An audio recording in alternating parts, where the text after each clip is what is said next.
Bienvenidos a Primum Gradus, tu podcast de historia y humanidades en general. Os habla Ricardo Silvestre. Vamos a continuar con esta serie que ha nacido a raíz de un larguísimo comentario, una nota de voz extensa en el WhatsApp del programa de un oyente que se llama Oli, que se ha convertido en un colaborador en la sombra porque por razones personales no puede coger el micrófono, pero aquí vamos a tenerle muy en cuenta. Porque las cuestiones que él plantea pues me hacen repensar y matizar mis afirmaciones. Y continuamos con lo que él dice, de que intuye o que cree ver que yo no estoy muy a favor de la ONU ni de la Unión Europea. Yoli, pues efectivamente, ahí has acertado de pleno. Luego él dice que España, en esas organizaciones, yo creo que está pensando sobre todo en la Unión Europea, pues no ha sabido aprovechar sus ocasiones. Me pone algún ejemplo que yo no lo veo muy claro, pero digamos que España no tenía ninguna ocasión que aprovechar, porque cuando se entra con mal pie y con malas condiciones no hay nada que aprovechar. Sencillamente estás ahí para recibir órdenes y vivir en la tranquilidad de que nadie te toque las narices, de que estés ordenadito, etcétera, etcétera, cumpliendo órdenes. Entrar en la Unión Europea, voy a centrar primero en la Unión Europea, tuvo su precio, dos precios a pagar. El primero es renunciar a nuestra soberanía, digamos, geopolítica, por decirlo de alguna manera. ¿Cómo? Ingresando en la OTAN. La OTAN tiene unos intereses geoestratégicos que no tienen nada que ver con los de España. El otro precio a pagar lo pagó el gobierno socialista de Felipe González con una cosa que se llama la reconversión industrial. Se llamó la reconversión industrial, es decir, desmantelar toda la industria española. Bueno, toda la industria no, simplemente aquella que podía estorbar a Francia y sobre todo a Alemania. Y me diréis, no, es que no era competitiva, etcétera, etcétera. Bueno, en fin, éramos unos grandes productores de automóviles, aún estamos como una potencia en la construcción de automóviles, pero cada vez vamos a menos. La principal empresa española de automóviles, SEAT, que ya sé que por aquella época funcionaba con patentes o con modelos de la Fiat, pues pasó a ser comprada por el gran hermano de Europa, por Alemania, por Volkswagen, que es una empresa privada. Vamos a ver, es una empresa privada, es una empresa alemana. Por favor, no caigamos en la ingenuidad. Y actualmente, ¿qué pasa con la SEAT? Que va a ser sencillamente desmantelada. Lo poco que nos quedaba va a ser desmantelado. Bueno, pues eso formó parte del precio a pagar. Así que nos hemos quedado como un país que tiene una función clara. Servir, de destino de vacaciones para los guiris. Servir cafés y tener hoteles. Esta es nuestra función principal, que no digo que sea desdeñable, pero eso es complementaria, no puede ser la principal. Hemos perdido la soberanía económica y la soberanía militar. Y este ha sido el alto precio a pagar. Y una vez más, como ya dije en otro programa anterior comentando esto, hay que verlo con más amplitud de mira. ¿Cuándo empezó todo esto? Pues empezó en los años 70, cuando Estados Unidos, previendo que iba a haber un cambio de régimen cuando muriese el general Franco, empezó a mover fichas para tomar posiciones en la transición, en lo que iba a ser la transición, la ejemplar transición española. Y claro, y una cumplida visita de Kissinger, que todos sabemos que fue una persona honesta, que jamás hizo chanchullos, que nunca hizo operaciones de falsa bandera. Espero que sepáis entender la ironía. Y tuvo una famosa entrevista con Carrero Blanco. Carrero Blanco era el presidente del gobierno. Hasta casi al final de su vida, Franco asumió todos los poderes con plenitud, pero al final ya era evidente que no podía, así que escogió un hombre de su plena confianza, el hombre que iba a dar continuidad a su régimen. En teoría, o parece ser que eso es lo que pretendía, que era Carrero Blanco, un hombre fiel, austero y en el que cabía confiar. Otra cosa es que te guste o no su política, pero esa era la realidad. Y que, veía la alianza con Estados Unidos como el mal menor, pero como un mal. Y entonces quería una cierta independencia para España, para seguir con una política exterior propia. Y por lo tanto empezó aquel famoso proyecto Islero, al cual le dediqué un programa, que es un programa nuclear español para obtener la bomba atómica. No ya las centrales nucleares, que ya se habían empezado, sino la bomba atómica. Y, ostras, qué belicoso. No. Era una garantía de tener una cierta independencia. Las potencias atómicas, nucleares, pues tenían una cierta independencia. ¿Cuál otra potencia nuclear había en aquella época que era díscola con el poder norteamericano y de la OTAN? Pues era la Francia del general de Gaulle. Por lo tanto, el general de Gaulle, la Francia del general de Gaulle, prestó tecnología a España para eso, para podernos permitir desarrollar un arma nuclear y así, en cierto modo, ser independientes. ¿Y por qué hacía eso Francia? Bueno, porque le interesaba tener un socio más en su escapismo. Es decir, no es lo mismo estar yo solo que con compañía. Y sabía que España no era su potencial enemigo. Está clarísimo. Nuestro potencial enemigo ya no viene del norte desde hace muchos años. Claro, esa política de independencia no se podía consentir. Y ahí está Kissinger, una famosa visita que tenía que durar 2 días y solo duró un día. Se acabó por la vía rápida, con una entrevista con el señor Arias Navarro. No, Arias Navarro fue el que lo sustituyó, con el señor Carrero Blanco, en el que le dijo que abandonase sus políticas antiamericanas. Antiamericanas, no es que fuese abiertamente antiamericano, pero no estaba dispuesto a abandonar el proyecto nuclear, 1, y 2, no estaba dispuesto a que se usasen las bases americanas para según qué cosas. De hecho, tenían una espinita clavada cuando en la guerra del Yom Kippur no se pudieron usar las bases norteamericanas para abastecer al gobierno de Israel. Así que vino Kissinger y luego pasaron cositas. Pasaron cositas antes de 24 horas. Un viaje que rápidamente cambió de planes y el señor Kissinger antes de horas se fue a Francia. Y esto ha traído mucha literatura. Claro, cuando no están las cosas claras dan pie a la fantasía, pero hay demasiadas coincidencias. Ricardo, eres un conspiranoico. Bueno, eso ya estoy acostumbrado a que me lo digan. Me lo han dicho durante años y años, cuando decía que cierto personaje, que el señor don Juan Carlos tenía un amor en cada esquina, cuando decía que este mismo personaje estaba implicado hasta las trancas en el intento de golpe de Estado del 23 de febrero de 1981. Ahora nadie lo duda. En fin, y otras cosas. Bueno, entonces, ¿qué quiero decir con esto? Que cuando yo digo estas cosas vienen de lejos. No evalúo las cosas en un minuto, en el último instante, por decirlo de alguna manera. Y mirad, para complementar un poquito más mi información, pues he buscado fuentes y me he encontrado muchas fuentes con datos, casi todas de páginas de lo que hoy clasificarían de extrema derecha. Ya hablaremos de esto, ¿qué es extrema derecha? Yo ya no admito lo de derecha e izquierda, pero me he encontrado exactamente los mismos argumentos en una página comunista, pero comunistas de los de antes, de los que no eran progres, de los que decían al pan pan y al vino vino, con los que podías discutir sobre hechos, no sobre entelequias mentales, es decir, de los que hablaban de la opresión del obrero, que es un hecho tangible, y no sobre opresiones imaginarias de, de gordofobia y cosas por el estilo. Ya me entendéis. Y entonces, mira, no he podido resistir la tentación y os voy a leer lo que he encontrado ahí, una página de lo que se podía clasificar como comunista, de extrema izquierda, pero de la FETEN, de la que todavía se basaba en hechos reales, aunque con interpretaciones discutibles. Así que vamos a ello.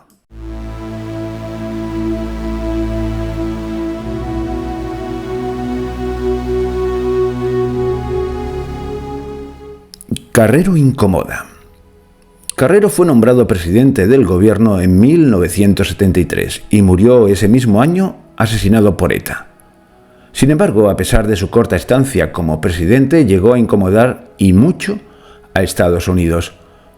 Por un lado, negó el uso de las bases para que la aviación norteamericana pudiese ayudar al ente sionista de Israel en la guerra contra los países árabes de Yom Kippur.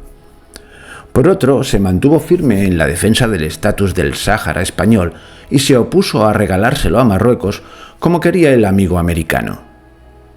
Carrero era partidario de dotar el ejército de la bomba atómica, lo que le proporcionaría una independencia política y militar al estilo de Francia, algo que los Estados Unidos siempre se negó con vehemencia.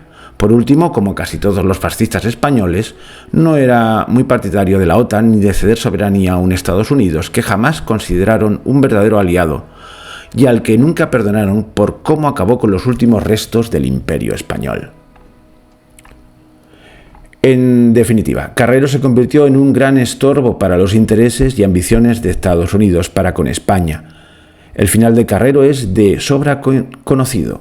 Una joven ETA, en un alarde de audacia y técnica, asesina en Madrid al presidente del gobierno a escasos metros de la embajada norteamericana, en un atentado con explosivos de enorme potencia mediante la excavación de un túnel subterráneo justo por la ruta que usaba cada día en sus desplazamientos. El coche de Carrero Blanco voló más de 20 metros de altura, saltó por encima de un edificio religioso y quedó empotrado en una azotea del patio interior. En la calle apareció un cráter de 8,5 metros de diámetro y 3 de profundidad. A pesar de que todo el mundo aplaudió el atentado de ETA, porque con él desaparecía el que podría ser sucesor de Franco, pronto surgieron muchas dudas. ETA no disponía de experiencia en el manejo de explosivos para haber hecho algo así sin ayuda. Alrededor del atentado aparecen una serie de personas misteriosas que ayudan a ETA, desde a alquilar el piso donde comienzan a abrir los túneles, a asesorarlos en la construcción de las galerías o a reforzar la cantidad de explosivo que se colocó definitivamente bajo la calle Claudio Coello el día de autos. Es difícil creer que nadie oyese un trabajo de excavación de esa naturaleza en pleno centro de Madrid y tan cerca de la Embajada de Estados Unidos.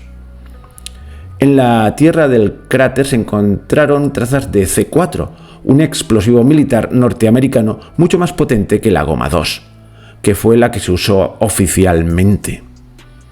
El día antes de su ejecución, Kissinger se entrevistó con él y la reunión no fue del todo amistosa.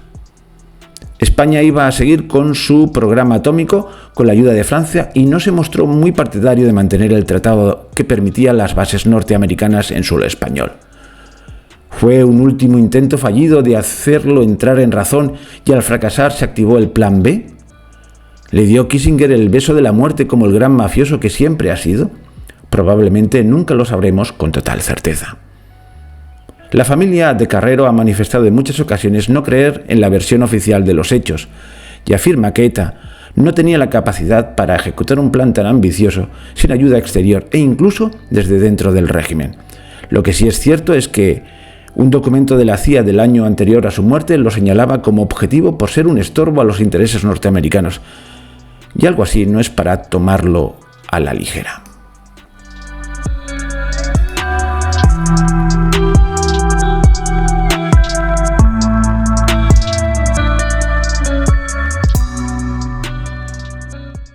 Bueno, y antes de cambiar de tercio, vamos al siguiente asunto que nos plantea Oli, pues dejar sencillamente dos cositas más aquí apuntadas.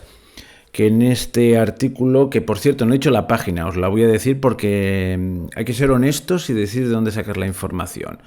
Pues se trata de la página, ya os veréis que es muy comunista, ya os digo, de un comunismo que por lo menos se basaba en los hechos, no en las elucubraciones mentales, con los cuales podrías discutir, pues revistadelacomuna.com, revistadelacomuna.com. Y ya podréis suponer que yo de comunista tengo más bien poco.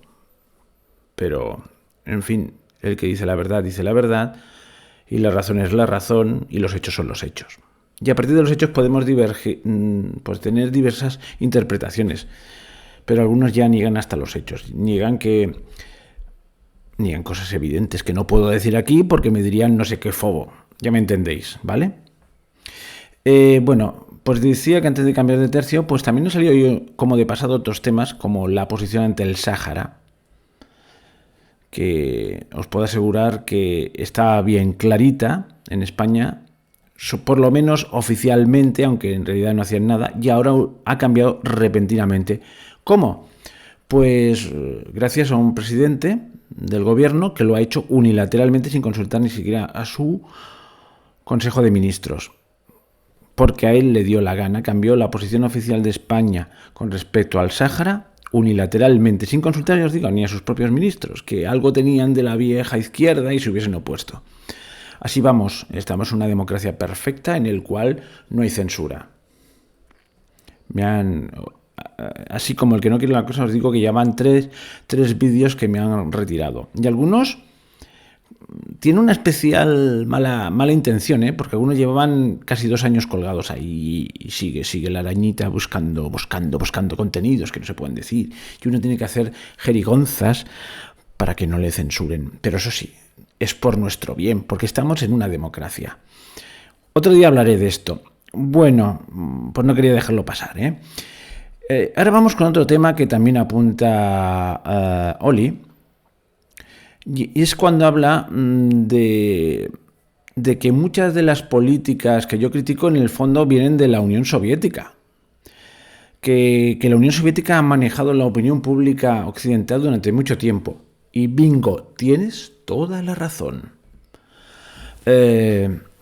Efectivamente, como tú muy bien dices, todo este rollete antinuclear estaba perfectamente orquestado por la Unión Soviética, que le importaba 3 pimientos todo y seguía desarrollando centrales nucleares chapuceras, como la de Chernóbil, pero claro, aquí en Occidente financiaba los movimientos ecologistas. Y dice, y además de tener en cuenta, atención, me dice, que Gorbachov es el inspirador de la Carta de la Tierra, que es a su vez la que inspira muchas de estas políticas que te molestan de la Unión Europea, etcétera, etcétera. Bingo, ahí le has dado. También te doy la razón, pero eso ya me había dado cuenta hace tiempo. Es más, dediqué un programa a la Carta de la Tierra, que ya te lo dije, te lo mandé y me lo agradeciste mucho. Quiero decir, no hay un pique con Oli, sencillamente vamos intercambiando información. Y hace poco lo tuve que lo republiqué en YouTube y en iVoox y ha tenido un éxito rotundo. Un programa que creo que es del 2019. Y vemos como efectivamente parte de Gorbachov, buena parte del ideario de esa Carta de la Tierra y de todo lo que su derivado más evidente, que es los proyectos, estos 2030, ¿cómo es esto? Bueno, ya sabéis, los del 2030, la Agenda 2030. ¿Y qué es esto de la Carta de la Tierra? Pues mira, una cosa que Gorbachov definió como lo que iba a sustituir a los 10 mandamientos, tal cual lo dijo. Y entonces me dice, bueno, para que veas que todo es soviético y tal. Y mira, muchacho, esas ideologías no son propiamente políticas, eran en su momento utilizadas por uno de los bandos de la Guerra Fría. Y lo usaban una serie de personas que desde el otro lado se calificaban como tontos útiles. La primera persona que usó el calificativo de tontos útiles fue Lenin, que hablaba de los tontos útiles. ¿Y quién eran los tontos útiles en aquella época? Los pacifistas de los países de Europa. Pero esto es una historia muy larga. Efectivamente, en eso tienes completa razón. Pero Gorbachov lo que pasó es que cuando decidió acabar con la Unión Soviética, bueno, o intentar salvar la Unión Soviética, salvar los trastos y tal, digamos que hizo una alianza intelectual con ciertas élites y bueno, y se puso a la cabeza de ellas. Hoy te puedo asegurar que todos aquellos argumentarios han cambiado de bando y están totalmente en el bando occidental, con lo cual se invalida esta objeción. Es decir, ¿tú te imaginas al señor Putin apoyando la Agenda 2030? ¿Tú te lo imaginas apoyando todo este tema de la ideología de género? ¿A qué no? ¿A qué es todo lo contrario? Por lo tanto, sí, se inició por ahí, pero el viejo comunismo lo hacía como una táctica de debilitamiento. Hoy lo han acogido las grandes potencias capitalistas, las grandes empresas capitalistas, y hoy es la política oficial, tanto de la ONU como de la Unión Europea. Y cuando digo política oficial, también de las grandes corporaciones megacapitalistas. ¿Qué ocurre? Que ha habido una especie de extraña dialéctica. Extraña, no es tan extraña. En el fondo son dos formas de enfocar la revolución, que ya están... Es que he gastado mucha saliva en otros programas. Son ideologías que nacieron con la Revolución Francesa. En la Revolución Francesa habían 3 ideologías madre, por decirlo así, que son el liberalismo, el nacionalismo y el socialismo, o el comunismo incluso, que nacieron hijas de la revolución y que en el fondo se han vuelto a juntar de una forma extraña. El nacionalismo parece el invitado de piedra, pero en su momento tuvo un papel preponderante ¿para qué? Para desarticular los grandes imperios que no se avenían a esta idea nueva de la revolución. Pues esto es muy largo, es que daría para muchos capítulos. Por decirlo de alguna manera, vamos a ser un poco hegelianos y tesis, antítesis y hay síntesis. La tesis, el bloque capitalista, la antítesis, el bloque comunista, y hoy se está dando una síntesis. Y todos estos postulados progresistas están siendo proclamados por los grandes metacapitalistas. Pues Bill Gates, Mark Zuckerberg, etcétera, etcétera. Y si nos ponemos a rastrear, lo siento, aquí lo voy a cortar, pero podíamos rastrearlo en las primeras épocas del siglo, en las primeras décadas del siglo XX, en la presidencia de Woodrow Wilson y el coronel Mendelhaus, que proponía una especie de utopía comunista en un libro ahora se me ha olvidado el título, pero ya hablaremos de él. Es decir, que hay una auténtica simbiosis entre estos dos extremos aparentemente expuestos. ¿Por qué? Porque parten de un mismo ecosistema de pensamiento. Y evidentemente que ha habido enfrentamientos graves entre ellos, pero al final se van a entender. Hoy en día, estas políticas disolventes están, pues eso, respaldadas por los grandes multicapitalistas, por las grandes inversoras de capital, BlackRock y Vanguard, que ya no solo buscan el interés meramente económico, sino su objetivo es el poder. Y van fagocitando empresas de manera que son el auténtico poder en la sombra, o no tan en la sombra. Esto es digno de ser analizado. Cuando viene una progresista de estas de manual, por ejemplo, del gobierno de España, a defender la ideología de género para ir contra el capitalismo, en realidad está haciéndole el caldo gordo a las grandes empresas capitalistas. Es la gran contradicción. Y hoy, el que se opone a todo esto, yo digo que en el origen podía estar la Unión Soviética, pero hoy el que se opone a todo esto justamente es el señor Vladimir Putin, al menos en teoría. Porque si entramos a fondo en su pensamiento, pues posiblemente vemos que tiene tantas ansias de dominación como cualquier otra. Y desde luego, otra potencia que está ahí al acecho, que es China, sabe muy bien usar estas herramientas. Y sabe usar, por ejemplo, los medios de comunicación masivo. Y sabe cómo dominar a la población mediante el control. El control exhaustivo a base de cosas distópicas como cámaras de control, cámaras con reconocimiento facial, etcétera, etcétera. Cosa que a nosotros nos escandaliza, pero se están lentamente implementando en los países europeos para nuestro bien. Nunca ha sido por el metro, por lo mejor en Barcelona es así. Y te anuncian que hay unas cámaras y más o menos te dicen que es por tu bien. En teoría es para evitar la delincuencia. No, al delincuente no le pasa nada. Entra por una puerta y sale por otra, pero tú estás detectado siempre. Y otras cosas que no puedo nombrar porque me quitan el vídeo. Que cuando te dicen que te vayas a casa y no salgas de ahí. Y cosas por el estilo. La ciudad de los 15 minutos, etcétera, etcétera. Pero aquí todo es democrático, todo es de guante blanco. Por cierto, el TikTok, que es una de las herramientas que le acusan a China, que usa para dominarnos, para controlarnos, que no digo que no sea cierto, resulta que he descubierto que en China existe el equivalente a TikTok, porque es un invento chino, con otro nombre, en el cual el algoritmo, ese dichoso algoritmo, está planificado para que los jóvenes solo vean cosas positivas, de jóvenes que se superan a sí mismos, ejemplares, etcétera, etcétera. Aquí, sospechosamente, el algoritmo va en otro sentido. De hecho, yo colgo mi contenido en TikTok, pero al principio era renuente porque digo, hombre, ¿cómo voy a tener yo, un señor de más de 50 años, una aplicación en la que cada vez que lo pincho, pues salen unas señoritas haciendo bailes provocativos? He descubierto que tiene un algoritmo fácilmente domesticable y ahora no me salen estas cosas, sino salen temas que me interesan y tal.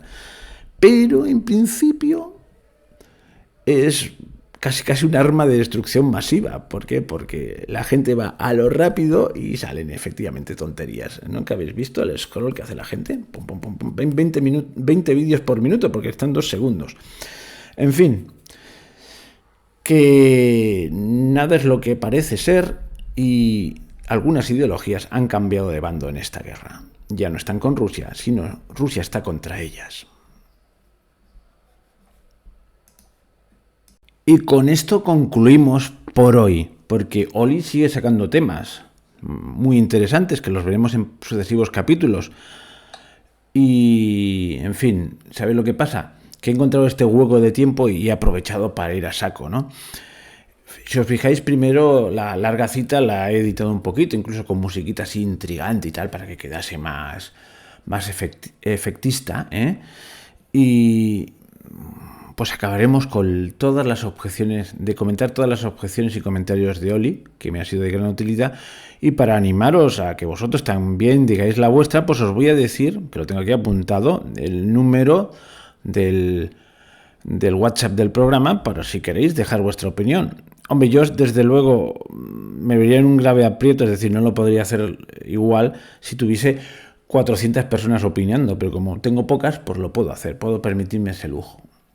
Pues mirad, el número del WhatsApp es 644190223. Perdón, con el más 34 delante, si llamáis desde fuera de España. Así que repetimos, 34 más 34 644190223 más 34 644190223. Bueno, ahí podéis dejar vuestros comentarios y en la medida posible los contestaré. Hay algunos que me limito a contestarlos en el WhatsApp porque no dan pie para más cosas, sencillamente son agradecimientos y tal. Y bueno, pues ya, Dios mediante, habrá más programas hasta agotar esa extensa nota de voz. Y deciros que este programa lo he hecho metiéndolo con calzador para que al menos haya un programa a la semana, que mi esfuerzo me cuesta, pero me siento bien pagado con vuestro agradecimiento. Y pues poco más que deciros. Hasta pronto, amigos.